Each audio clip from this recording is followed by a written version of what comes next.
നമസ്കാരം, എൻ്റെ പേര് വിമൽ ആന്റണി. ഞാൻ ഫെഡറൽസ് കേരളയിലെ ICS കോർഡിനേറ്ററായിട്ട് ജോലി ചെയ്യുന്നു. ഫെഡറൽസ് കേരള അവരുടെ കർഷകർക്കായിട്ട് ഉത്പാദിപ്പിക്കുന്ന ഫെയറിൽ നിന്ന് ജൈവവളത്തെ പറ്റി സംസാരിക്കാനാണ് ഞാനിവിടെ വന്നിരിക്കുന്നത്. കേരളയുടെ വളനിർമ്മാണ യൂണിറ്റ് ഉണ്ടാകാനുള്ള ഒരു കാരണം എന്ന് പറഞ്ഞാൽ, അല്ലെങ്കിൽ അതിൻ്റെ ഒരു തുടക്കം എന്ന് പറയുന്നത്, ആ ഒരു ആശയം വരുന്നത് ഒരു 3-4 വർഷങ്ങൾക്ക് മുന്നേ നമ്മൾ ഫേസ് ചെയ്തിട്ടുള്ള 2 ഫ്ലഡ്.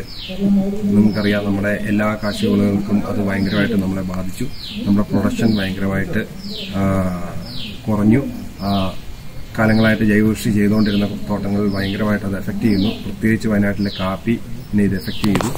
അതിന്റെ ഒരു പശ്ചാത്തലത്തിലാണ് ഇതെങ്ങനെ നമുക്ക് പ്രൊഡക്ഷൻ, ഓർഗാനിക് കൃഷിയാണ് ചെയ്യുന്നത്, ആളുകൾക്ക് നിലനിൽക്കാനുള്ള ഒരു പ്രൊഡക്ഷൻ ലെവലിലോട്ട് നമ്മുടെ ക്രോപ്പിനെ മാറ്റേണ്ടതെന്നുള്ളൊരു അന്വേഷണം നമ്മുടെ മനസ്സിൽ നിന്ന് വരുന്നു.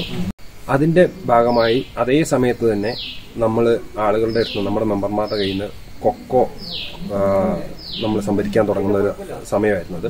അപ്പോൾ കൊക്കോയുടെ ക്വാളിറ്റി ഉറപ്പുവരുത്തുന്നതിന് വേണ്ടിയിട്ട് നമ്മൾ കൊക്കോ മൊത്തത്തോടെ പോടോടുകൂടി എടുക്കുന്ന ഒരു സമീപനമായിരുന്നു ആദ്യ സമയങ്ങളിൽ നമ്മൾ നടത്തിയത്. അപ്പോൾ നമ്മളെല്ലാം നമ്മുടെ മെമ്പർമാരുടെ കയ്യിൽ നിന്ന് 4 ജില്ലകളിൽ നിന്നും ഈ കൊക്കോ മൊത്തത്തോടെ എടുക്കുമ്പോൾ നമ്മുടെ ട്രേഡിന് ആവശ്യമായ രീതിയിൽ കൊക്കോ ബീൻസ് പൊട്ടിച്ച് മാറ്റിയതിനു ശേഷം ഈ പോഡ് ഒരു വേസ്റ്റ് ആയിട്ട് ഇത് മാറുന്നു. അപ്പം പല അന്വേഷണങ്ങളിൽ നിന്ന് ഈ കൊക്കോയുടെ പോഡ് ഒരു നല്ല സമീകൃതമായിട്ടുള്ള ഒരു ജൈവവളമാക്കി മാറ്റാം എന്നുള്ളൊരു ഐഡിയ നമുക്ക് കിട്ടുന്നു. അതിന്റെ അടിസ്ഥാനത്തിൽ നമ്മൾ ഇതിനെ കമ്പോസ്റ്റ് ചെയ്ത് ജൈവവളമാക്കി മാറ്റുന്നതിന് വേണ്ടി നമ്മൾ ശ്രമിക്കുകയുണ്ടായി. നമ്മുടെ കൃഷിയിടത്തിൽ വരുന്ന വേസ്റ്റ് കൊണ്ട് തന്നെ നമുക്ക് ഒരു നല്ല ജൈവവളം, സർട്ടിഫൈഡ് ജൈവവളം ഉണ്ടാക്കാമെന്നുള്ളൊരു ആശയം വരികയാണ് ചെയ്യുന്നത്. അതനുസരിച്ച് 3 വർഷങ്ങൾക്ക് മുന്നേ നമ്മൾ ട്രയൽ എന്ന രീതിയിൽ നമ്മൾ ആളുകളുടെ അടുത്ത് നിന്ന് എടുത്തിരിക്കുന്ന കൊക്കോ തൊണ്ട് ഉപയോഗിച്ച് അതിനെ നമ്മളൊരു മെഷീൻ സംവിധാനം ഉപയോഗിച്ച്, ഒരു ഷെഡർ മെഷീൻ ഉപയോഗിച്ച് അതിനെ അതിന്റെ സൈസ് ഒരു 4 mm to 6 mm വരെയുള്ള ഒരു സൈസിലേക്ക് റെഡ്യൂസ് ചെയ്യാൻ ഇത് കമ്പോസ്റ്റ് ആക്കാമെന്ന് തീരുമാനിക്കുന്നു. ഇത്തരത്തിൽ നമ്മൾ ജൈവവളം ഉണ്ടാക്കുമ്പോൾ നമ്മുടെ കൊക്കോയുടെ തൊണ്ട് മാത്രം പോരാ, നല്ല ക്വാളിറ്റിയുള്ള ജൈവവളം നമുക്ക് ഉത്പാദിപ്പിക്കാൻ വേണ്ടി നമ്മുടെ കർഷകരുടെ തന്നെ കൃഷിയിടത്തിൽ വരുന്ന പരമാവധി വേസ്റ്റ് ആയി പോകുന്ന സാധനങ്ങൾ നമുക്ക് ഉപയോഗിക്കാം എന്നുള്ളൊരു ടെക്നിക്കൽ സപ്പോർട്ടാണ് നമുക്ക് കിട്ടിയത്. അതനുസരിച്ച് നമ്മൾ വളം ഉണ്ടാക്കാൻ വേണ്ടി നമ്മൾ ഒന്നാമത്തെ ഇൻഗ്രീഡിയന്റ് ആയിട്ട് പറഞ്ഞ കൊക്കോ തൊണ്ട്, അതോടൊപ്പം തന്നെ നമ്മുടെ പറമ്പുകളിൽ വേസ്റ്റ് ആയി പോകുന്ന ചക്കയുടെ മടല്, അങ്ങനെയുള്ള സാധനങ്ങൾ, ചാരം, മുട്ടയുടെ തൊണ്ട്, പിന്നെ നമ്മൾ ഉപയോഗിക്കുന്നത് ചകിരിച്ചോറ്, കോഴിക്കാഷ്ടം, പിന്നെ ഇതിൻ്റെകൂടി നമ്മൾ റോ ഫോസ്ഫേറ്റും കൂടെ ചേർക്കുന്നുണ്ട്. ഇത്രയും സാധനങ്ങൾ ഉപയോഗിച്ചാണ് നമ്മൾ ഇനീഷ്യൽ കമ്പോസ്റ്റിംഗ് ഇതിന്റെ നടത്തി വരുന്നത്. അപ്പോൾ ഈ സാധനങ്ങളെല്ലാം ഇതിന് കൃത്യമായ പ്രൊപ്പോർഷൻ റേറ്റ് ഉണ്ട്. ആ റേഷ്യോ അനുസരിച്ച് തന്നെയാണ് നമ്മൾ ആദ്യം ഈ സാധനങ്ങളൊക്കെ കളക്ട് ചെയ്യുന്നു. കളക്ട് ചെയ്തതിനു ശേഷം ഇതിനെ ലെയർ ബൈ ലെയർ ആയിട്ട് ഒരു സ്ഥലത്ത് കൂട്ടി ഇടുന്നു. ആ ലെയറിനെ നമ്മുടെ കമ്പോസ്റ്റിംഗ് മീഡിയ എന്ന് പറയുന്ന ഒരു ജീവാണുണ്ട്. അപ്പോൾ ആ ജീവാണുവിന്റെ ഒരു പ്രത്യേകത എന്ന് പറഞ്ഞിട്ടുണ്ടെങ്കിൽ എത്ര മണത്ത് ഒലിച്ചു നിൽക്കുന്ന സാധനമാണെങ്കിലും ഈ ബാക്ടീരിയനെ അങ്ങ് വിട്ടു കഴിഞ്ഞാൽ, ഈ ബാക്ടീരിയ അവിടെ എത്തിക്കഴിഞ്ഞാൽ ആ മണം ഫുള്ളായിട്ട് അതിനെ കൺട്രോൾ ചെയ്യാനുള്ള ഒരു കപ്പാസിറ്റി ഉള്ള ഒരു ബാക്ടീരിയയാണ് നമ്മൾ ഇതിൽ ഉപയോഗിക്കുന്നത്. എന്നിട്ട് ഞാൻ നേരത്തെ സൂചിപ്പിച്ച നമ്മുടെ ഷട്ടർ മെഷീൻ, ഇതിന്റെ എല്ലാം പാർട്ടിക്കിൾ സൈസ് ഒരു 4 to 6 mm എന്നുള്ളൊരു 4 തൊട്ട് 6 വരെയുള്ള ഒരു 6 mm സൈസിലാവുകയാണെങ്കിൽ ഈ കമ്പോസ്റ്റിംഗ് പ്രോസസ്സ് പെട്ടെന്ന് നടക്കും. അപ്പോൾ ആ മെഷീനിലൂടെ ഇട്ട് ഇതിനെ ഷട്ടർ ചെയ്ത് നമ്മളൊരു ബെഡ് ഫോമിൽ ഇതിനെ നമ്മൾ കൂന കൂട്ടി ഇടുകയാണ് ചെയ്യുന്നത്. അപ്പോൾ കൂന കൂട്ടി ഇട്ടതിന് ശേഷം 15 ദിവസത്തെ 45 ദിവസമാണ് ഞാൻ പറഞ്ഞ കമ്പോസ്റ്റിന്റെ ഒരു കമ്പോസ്റ്റായി വരാനുള്ള ഒരു പരിവർത്തന സമയം. അതിൽ ഓരോ 15 ദിവസം കൂടുമ്പോൾ നമ്മൾ ഇതിനെ ഓരോ പ്രാവശ്യം ടേൺ ചെയ്യും, അതായത് ഇളക്കി മറക്കും, മിക്സ് ചെയ്ത് നല്ലോണം ഇറക്കി ഓരോ ആദ്യത്തെ 15 ദിവസം കഴിയുമ്പോൾ നല്ലോണം മിക്സ് ചെയ്ത് വീണ്ടും ഇതിനെ കൂന കൂട്ടി അവിടെ സ്റ്റോർ ചെയ്യും. അഗൈൻ വീണ്ടും 30 ദിവസം ഇത് ചെയ്യും, 45 ദിവസം ഇത് തന്നെ ചെയ്യും. പക്ഷേ ഈ ചെയ്യുന്ന എല്ലാ ദിവസങ്ങളിലും ഇത് 15 ദിവസത്തെ ഇന്റർവെല്ലിലാണ് ചെയ്യുന്നതെങ്കിൽ പോലും എല്ലാ ദിവസവും ഇതിൻ്റെ അകത്തെ എയർ വാട്ടർ ബാലൻസ് നമ്മൾ ചെക്ക് ചെയ്യും. ഏറ്റവും സിമ്പിളായിട്ട് നമുക്ക് പറയുകയാണെങ്കിൽ ഇതിന്റെ ഉള്ളിൽ നിന്ന് നമ്മളെടുത്തൊരു പിടിയെടുത്ത് ഇങ്ങനെ ഞെക്കി പിഴിഞ്ഞതിന് ശേഷം അതവിടെ ഇട്ട് കഴിഞ്ഞാൽ നമ്മുടെ കയ്യിൽ വെള്ളത്തിന്റെ അംശം ഉണ്ടാകണം. ഏറ്റവും ഈസി ആയിട്ട് നമുക്ക് മനസ്സിലാകുന്നില്ല. ആ രീതിയിൽ വെള്ളത്തിന്റെ ബാലൻസ് നമ്മൾ വെള്ളം കൊടുക്കും. വെള്ളം കുറവാണെങ്കിൽ വെള്ളം കൊടുക്കും. ഇത് കമ്പോസ്റ്റ് നമ്മൾ ആദ്യത്തെ ദിവസം ഈ പറഞ്ഞ ഷട്ടർ ചെയ്ത് ബെഡാക്കിയാൽ ശരിക്കും പറഞ്ഞിട്ടുണ്ടെങ്കിൽ ഇതിൻ്റെ അകത്ത് ഭയങ്കര ചൂടായിരിക്കും. നമുക്ക് ശരിക്കും ഇതിനെ കൊത്തിമറിച്ച് നമ്മുടെ കാലയിലോ ഒന്നും ഇടാൻ പറ്റുമല്ലോ. പൊള്ളലടിക്കുന്ന തൊട്ട് ചൂടായിരിക്കും. കാരണം ഈ ബാക്ടീരിയ വർക്ക് ചെയ്യുന്നതിന്റെ റിസൾട്ട് കൊണ്ടാണ് അത് ഹീറ്റ് ആകുന്നത്. ഹീറ്റ് പ്രോസസ്സ് ശരിക്കും ഹീറ്റ് ആകും. ശരിക്കും പറഞ്ഞാൽ ഞങ്ങൾ ആദ്യ കാലത്ത് 3 വർഷം മുന്നേ ഇത് ചെയ്ത് നോക്കുമ്പോൾ ഈ ഹീറ്റിന്റെ ഒരു ഇതറിയാൻ വേണ്ടി ഞങ്ങളൊരു കോഴിമുട്ട ഇതിന്റെ ഉള്ളിൽ കൊണ്ടുപോയി വെച്ചു.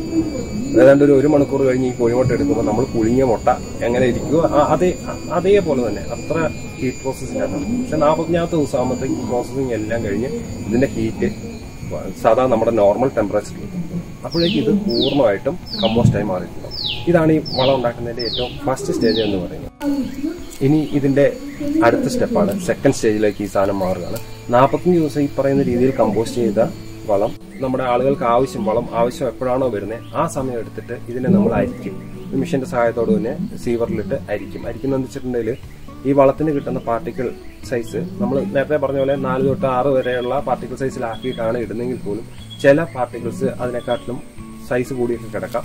അല്ലെങ്കിൽ ചിലത് ഫുള്ളി കമ്പോസ്റ്റ് ആകാതെ വരുന്ന പാർട്ടുണ്ടാവും. അതിനെ മുഴുവൻ മാറ്റാൻ വേണ്ടിയിട്ടാണ് നമ്മൾ 2 mm സൈസിലോട്ട് വരാൻ വേണ്ടി 2 mm മെഷ് ഇട്ടിട്ടാണ് മെഷ് ഉള്ള സീവർ വെച്ചിട്ടാണ് ഇതിനെ സീവ് ചെയ്തിട്ട് അതിനെ നമ്മുടെ ഫൈനൽ പ്രൊഡക്റ്റിന്റെ ആ രൂപത്തിലേക്ക് മാറ്റിയെടുക്കുന്നത്.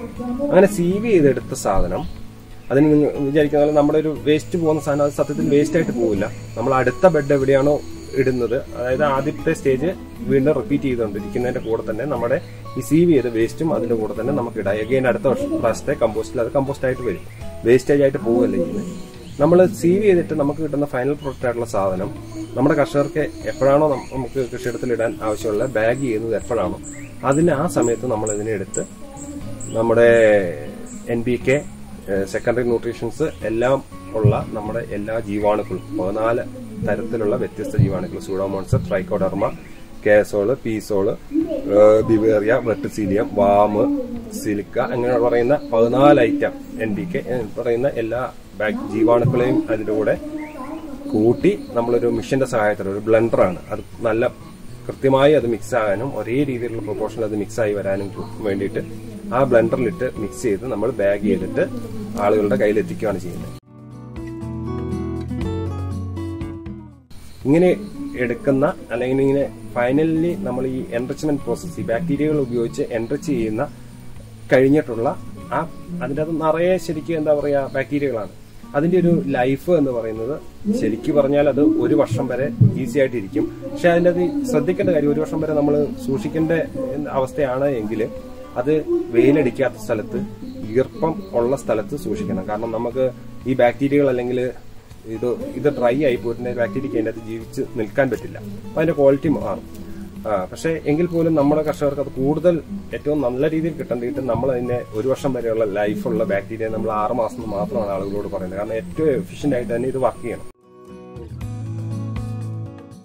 നമ്മൾ ഉൽപ്പാദിപ്പിച്ച ആ വർഷം തൊട്ട് 3 വർഷമായിട്ട് ഈ നമ്മുടെ ഫെയർഗ്രീന് നമ്മൾ ജൈവ സർട്ടിഫിക്കേഷൻ ലഭ്യമാക്കിയിട്ടുണ്ട്. 100% ഓർഗാനിക് സർട്ടിഫൈഡ് ആയിട്ടുള്ള ജൈവവളമാണ് നമ്മുടെ ഫെയർഗ്രീൻ എന്ന പേരിൽ നമ്മൾ നമ്മുടെ കർഷകരുടെ കയ്യിലോട്ട് എത്തിക്കുന്നത്. നമ്മുടെ ഈ വളം ഉപയോഗിച്ചിട്ട് അല്ലെ ഇതിന്റെ ഒരു റിസൾട്ട് നല്ലതാണ് എന്ന് നമുക്ക് കോൺഫിഡൻസ് തരുന്ന ഒരു കാര്യം കഴിഞ്ഞ ഒരു 2-3 വർഷമായിട്ട് നമ്മുടെ വളം തന്നെ ഉപയോഗിച്ചിട്ട് കൃഷി ചെയ്ത ആളുകളിൽ നിന്ന് കിട്ടുന്ന ഒരു ഫീഡ്ബാക്കും കൂടിയാണ്.